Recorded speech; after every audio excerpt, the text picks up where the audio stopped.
وتعز من تشاء وتذل من تشاء بيده الخير وهو على كل شيء قدیر۔ محترم ناظرین اور معزز سامعین کرام، آج میں آپ کی ایک غلط فہمی کا ازالہ کرنا چاہتا ہوں، مس کانسپریشن جو ہمارے نوجوانوں میں پائی جاتی ہے یا جو سوشل میڈیا کے اوپر ایکٹیو ہیں، اور اس کے بیچ میں کچھ ان کی ایسی تھاؤٹ ہوتی ہے، کچھ سوچ وچار، کچھ اس کے پرسپشن، اس کے ایٹیچیوڈ کو، کچھ اس کی تھیم اور اس کے وچار و ومرس، اس کے خیالات ایسے ہوتے ہیں، اور وہ ہر اینگل سے وہ سوچتے ہیں، ہر پہلو سے سوچتے ہیں کہ وہ دیکھتے ہیں کہ یہ مولوی صاحب بار بار سوشل میڈیا پہ کیوں آتا ہے، کیوں بولتا ہے۔ خاص کر جو نوجوان بچے ہیں وہ یہ سوچتے ہیں کہ شاید اس کے کچھ ملتا ہوگا، یا کسی کا سکھایا ہوا ہے، یا اس میں کوئی مفاد ہے، یا اس کا کوئی سیلف انٹرسٹ ہے جب یہ بولتا ہے۔ دوستو ایسی کوئی بات نہیں ہے، ٹھیک ہے۔ میں بہت بزی آدمی ہوں، میرے پاس 36 قوم آتی ہے الحمدللہ، ٹھیک ہے۔ ہاں، ہر کس و ناقص آتا ہے، امیر سے لے کر غریب تک، چھوٹے سے لے کر بڑے تک، ہر مسلک، ہر فیلڈ، ہر جماعت، ہر گروپ، ہر ذاتی یہاں پہ آتی ہے، کیونکہ یہ کام ہی ایسا ہے عملیات کی لین کا، جس کو روحانی لین کہتے ہیں، عملیات کی لین کہتے ہیں۔ اور الحمدللہ جس فیلڈ میں میں کام کر رہا ہوں وہ میری خوب عزت ہے، ٹھیک ہے۔ مجھے کوئی عزت اویل کرنے کی کوئی ضرورت نہیں ہے، قطعاً ضرورت نہیں ہے، نہ مجھے کوئی شہرت کی ضرورت ہے، نہ مجھے کوئی تشہیر، مقام حاصل کرنے کی، یا کوئی پرتشٹھا بنانے کی، یا کوئی پاسبلٹی بنانے کا کوئی مقصد نہیں ہے، ٹھیک ہے۔ پہلے تو میں آپ کی یہ غلط فہمی کو دور کر دوں، اور نہ ہی مجھے کوئی لالچ ہے، اور نہ ہی میرا کوئی یوٹیوب ابھی اتنی کامیابی تک پہنچا ہے کہ مجھے کچھ پیسے بھی ملتے ہو، ایسا کچھ نہیں ہے، ٹھیک ہے۔ ساری غلط فہمیاں آپ کی میں نے دور کر دی، اور نہ ہی میں کسی ایک مسلک کی سپورٹ کرتا ہوں، ایک جماعت کی سپورٹ کرتا ہوں۔ کبیرہ کھڑا بازار میں سب کی مانگے خیر، نہ کسی سے دوستی نہ کسی سے بیر۔ یہ بات ضرور ہمارے علماء کرام کی یہاں ہضم نہیں ہوگی کہ کسی ایک جماعت میں تو ہوں گے، بھائی ہوں گے یا نہیں ہوں گے وہ تو اللہ ہی دیکھ رہا ہے، ٹھیک ہے۔ میں اپنی پرسنل لائف آپ کے اوپر اوپن کر کے، یا میرا اوپینین آپ کے سامنے ظاہر کرنے سے کوئی فائدہ نہیں ہے۔ اللہ دلوں کا مالک ہے، اللہ ہی سمجھ رہا ہے کہ میرا مقصد کیا ہے، ٹھیک ہے۔ ہاں، کیونکہ دلوں کا مالک، اندر کی بات، باطن کی بات سوائے اللہ کے کسی کو پتہ نہیں ہے، ٹھیک ہے۔ ہاں، تو یہ بات ہے دوستو، نہ مجھے کوئی شہرت چاہیے، نہ کچھ عزت چاہیے، نہ آپ کی طرف سے کوئی واہواہی چاہیے، نہ آپ کی طرف سے کوئی کامنٹ چاہیے، نہ آپ کی طرف سے کوئی فالوورس بڑھانے کی ضرورت ہے، مجھے کوئی کی غرض نہیں ہے۔ الحمدللہ اللہ نے جو مقام دے رکھا ہے، جو عزت دے رکھی ہے، ہر کس و ناقص اپنی یہاں آ کے غرض نکالتا ہے، ٹھیک ہے۔ تو مجھے وہ عزت اویل کرنے کی کوئی ضرورت نہیں ہے، لیکن میں یہ سوچتا ہوں کہ دین کی باتوں سے ہمارے نوجوان طبقے کو تکلیف کیوں ہو رہی ہے۔ کوئی پرسنل میری آئی ڈی پہ آ کے کہتے ہیں مول صاحب آپ کو اس سے کیا ملتا، آپ بار بار ویڈیو کیوں بھیجتے ہیں۔ یہ میری گھر کی باتیں نہیں بھیج رہا ہوں، یا میں کسی کمپنی کا پرچار نہیں کر رہا ہوں، یا میری دکان کا پرچار نہیں کر رہا ہوں، یا میری کوئی پرسنل چیز ہے اس کا میں کوئی آپ کے سامنے پبلسٹی نہیں کر رہا ہوں۔ میں آپ کو دین کی بات بتا رہا ہوں، اور دین کی بات جتنی بار بار سنو گے تو آپ کا ایمان تازہ ہوگا۔ میں اللہ رسول کی بات بتا رہا ہوں، میں قرآن اور حدیث کی آپ کو بات بتا رہا ہوں۔ میں یہ دعویٰ نہیں کرتا کہ میں ہی ایک مبلغ ہوں جو دین کی خدمت کر رہا ہوں خطابات کے ذریعے سے۔ میرے سے اچھا ملکہ رکھنے والے، اچھا اسپیکنگ پاور رکھنے والے علماء اکرام موجود ہیں، لیکن وہ نہیں آتے سوشل میڈیا پہ، تو ٹھیک ہے، وہ ان کا یہ ایک سوچ ہے، وہ اپنی دوسری فیلڈ میں کام کرتے ہوں گے، کوئی مدرسوں کے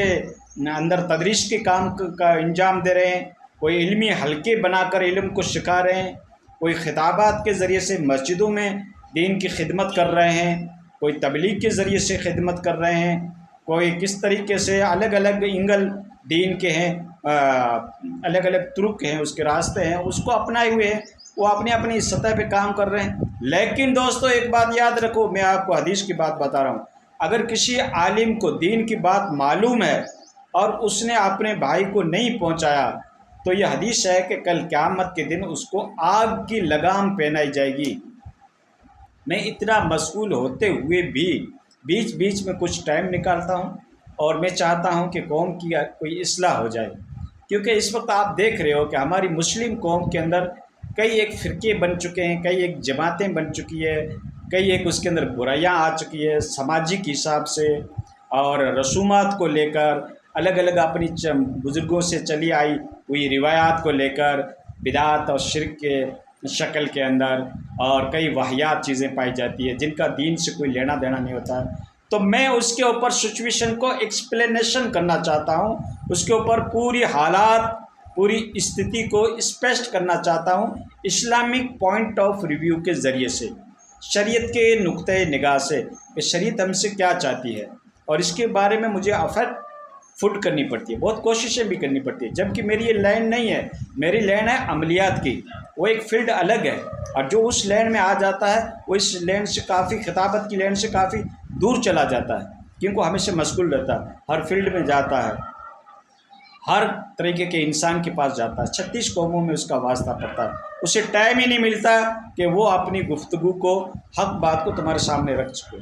دوستو، میں آپ کو بتا رہا ہوں آج کل یہ فرقہ پرستی کی جو لعنت ہے، کنٹروورسی ہے، اختلافات ہیں، تضاد ہیں، ڈسکریمنیشن ہے، ڈسٹینس ہے، دوریاں ہیں ہمارے بیچ میں مسلم قوم کو لے کر، جو ایک ہی نبی کو ماننے والی، ایک ہی کلمہ پڑھنے والی، ایک ہی اللہ رسول کو ماننے والی، ایک ہی کعبہ کو ماننے والی، ایک ہی قرآن کو ماننے والی قوم، اس کے اندر آج تک کتنا تضاد پایا جا رہا ہے۔ بہرحال بار بار مجھے یہ ایشو نہیں چھیڑنا چاہیے، اس ٹاپک کو نہیں چھیڑنا چاہیے، اس میں اور مزید اختلافات ہوتے ہیں، لیکن میں چاہتا ہوں کہ میری یہ منشا ہے کہ ساری قوم ایک پلیٹ فارم محمدی پہ آ جائے تو الحمدللہ کتنا اچھا کہلائے گا۔ ایک ہی صف میں کھڑے ہو گئے محمود و ایاز، نہ کوئی بندہ رہا نہ کوئی بندہ نواز۔ تو میری یہ تمنا، میری یہ خواہش، میری ایک چوائس، میرا ایک آبجیکٹو یہ ہے کہ امت مسلمہ ایک پلیٹ فارم محمدی پہ آ جائے، اتحاد امت جس کو کہتے ہیں، وہ اگر قوم کے اندر پیدا ہو جائے تو کتنا خوشگوار کہلائے گا، کتنا حسین منظر کہلائے گا،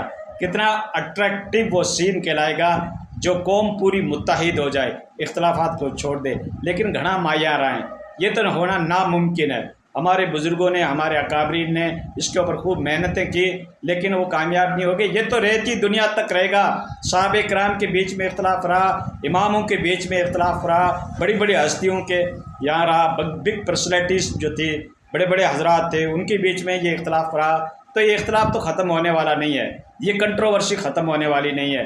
اور میری اس کوشش کی وجہ سے کوئی ختم نہیں ہوگی۔ لیکن میں بھی انگلی کٹا کر ان شہیدوں میں نام لکھوا رہا ہوں جن لوگوں نے اتحاد امت کے اوپر کام کیا، اس کے اندر میں بھی شامل ہونا چاہتا ہوں۔ کل خدا کو تو یہ جواب دوں، کیونکہ اللہ تو کہہ رہا ہے وَاعْتَصِمُوا بِحَبْلِ اللَّهِ جَمِيعًا وَلَا تَفَرَّقُوا، اللہ کی رسی کو مضبوطی کے ساتھ پکڑ لو اور فرقوں میں مت بٹو، اللہ منع کر رہا ہے۔ اور اللہ یہ بھی کہہ رہا ہے کہ جو جس جماعت کے اندر ہے اس کے اندر خوش ہے، کل حزب بما لدیہم فرحون، قرآن یہ بھی کہہ رہا ہے، اور واقعی ہم دیکھ رہے ہیں کہ جو جس کے اندر ہے وہ خوش ہے۔ حق بات معلوم کرنے کی ہمیں توفیق کا محسوس ہوتی ہے۔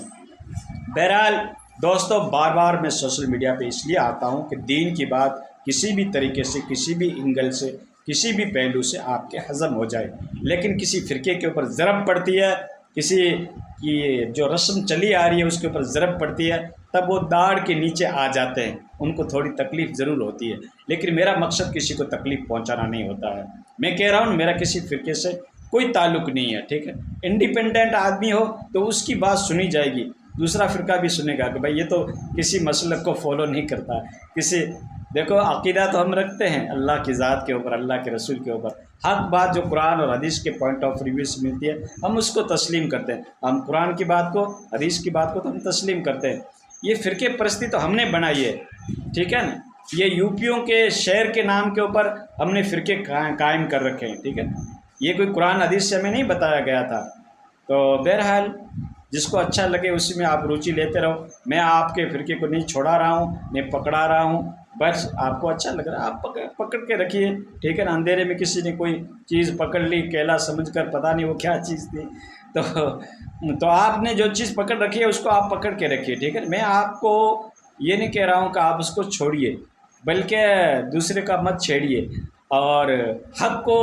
معلوم کرنے کی کوشش کرتے رہیے، ٹھیک ہے۔ جب آپ کے اوپر حق واضح ہو جائے، دیکھو اب ہم لوگوں کا یہ کہ نظریہ ہو گیا کہ اس کے پیچھے نماز مت پڑھو، اس کی مسجد میں مت جاؤ، اس کی مسجد میں جاؤ۔ میں آپ کو ایک حدیث سنا رہا ہوں، میرے گھر کی بات نہیں،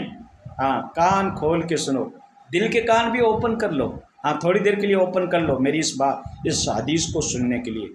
میں آپ کو فتویٰ بتا رہا ہوں حضرت عثمان غنی رضی اللہ تعالی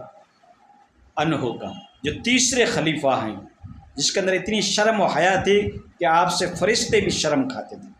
اس خلیفے کی میں آپ کو حدیث بتا رہا ہوں۔ امیر المومنین،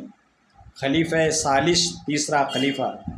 جب اس کو بلوائیوں نے گھیر لیا مدینے کے اندر، آپ کے گھر کا محاصرہ کر دیا، اور مسجد نبوی کو جب ان کا قبضہ ہو گیا، آپ کی پولیٹیکل کو انہوں نے چیلنج کیا، تو چند صحابہ کرام حضرت عثمان غنی کے گھر کے اندر آئے، کہا کہ بلوائیوں کا قبضہ ہو گیا ہے مسجد نبوی کے اندر، کیا ہم اس کے پیچھے نماز پڑھ سکتے ہیں؟ حضرت عثمان غنی کا فتویٰ سنو، بریلی نہیں کہہ رہا ہے، دیوبندی نہیں کہہ رہا ہے، اہل حدیث نہیں کہہ رہا ہے، مودودی نہیں کہہ رہا ہے، اہل تشیع نہیں کہہ رہا ہے، عثمان غنی کہہ رہا ہے، جس کو سبھی فالو کرتے ہیں۔ عثمان غنی کو جو نہیں مانے وہ تو مسلمان بھی نہیں ہے۔ علیکم بسنتی و سنت الخلفاء راشدین المہدین، اللہ کے نبی نے کہا تجھ پہ لازم ہے میرا طریقہ اور میرے صحابہ کرام جو خلفاء راشدین ہیں ہدایت یافتہ، ان کا طریقہ تمہارے اوپر لازم ہے۔ ہمارے آقا نامدار صلی اللہ علیہ وسلم نے یہ ہم کو سکھایا۔ وہ خلفاء راشدین میں سے ایک خلیفہ کیا کہہ رہا ہے کہ آپ اس کے پیچھے نماز پڑھیے، یہی تو ایک اچھا کام ہے، میں آپ کو نماز پڑھنے سے منع نہیں کرتا۔ ہاں، ہمارے جو پولیٹیکل ایشو ہیں، راجنیتک جو معاملات ہیں، وہ اپنی جگہ پہ ہیں، ٹھیک ہے، آپ ان کو راجنیتک بارے میں آپ ان کی سپورٹ مت کیجیے، لیکن نماز تو ایک مشترکہ عمل ہے مسلمانوں کا،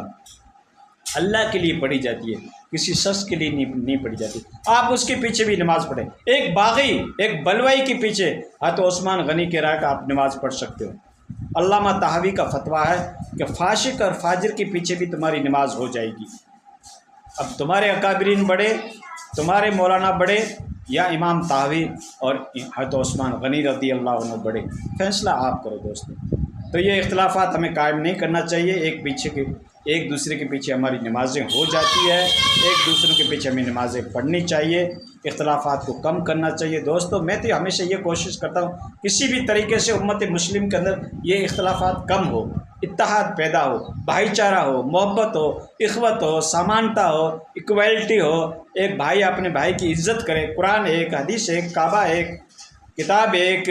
کلمہ ایک، سب کچھ ہمارا ایک، لیکن یہ جو اختلاف ہے یہ ہمارے کو برباد کر رکھا ہے۔ تبھی تو مسلمان قوم ہر ماز، ہر منزل، ہر جگہ پہ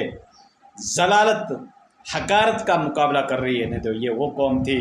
جو آندھی کی طرح اٹھتی تھی، طوفان کی طرح چھاتی تھی، اور دیکھتے ہی دیکھتے دنیا کا نقشہ ہی پلٹ کر رکھتی تھی۔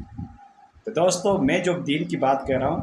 بار بار جو ویڈیو بھیج رہا ہوں، اس کا آپ مقصد سمجھیے کہ میں آپ تک دین کی بات کسی بھی طریقے سے پہنچانا چاہتا ہوں۔ دین کے الگ الگ ذرائع ہوتے ہیں، تبلیغ کا ذریعہ ہے، خطابت کا ذریعہ ہے، آج کل یہ سوشل میڈیا ہے، تو آج کل عالموں کو سوشل میڈیا پہ آ کر بولنا چاہیے۔ آپ کے پاس جو بھی دین کی بات ہے اپنے بھائی تک پہنچانے کی کوشش کیجیے۔ جو آپ کا بھائی گمراہ ہے، دنیا داری میں پڑا ہوا ہے،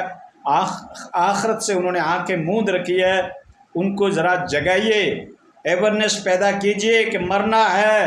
عالم برزخ بھی ہے، قیامت کا 50,000 برس کا دن بھی ہے، 1500 سال پلسرات کا معاملہ بھی ہے۔ ابھی تو گھبرا کے کہتے ہیں کہ مر جائیں گے، اور مرنے کے بعد بھی کچھ نہیں ملا تو کیا کرو گے، ٹھیک ہے نا؟ ہاں، ابھی تو گھبرا کے کہتے ہیں کہ مر جائیں گے،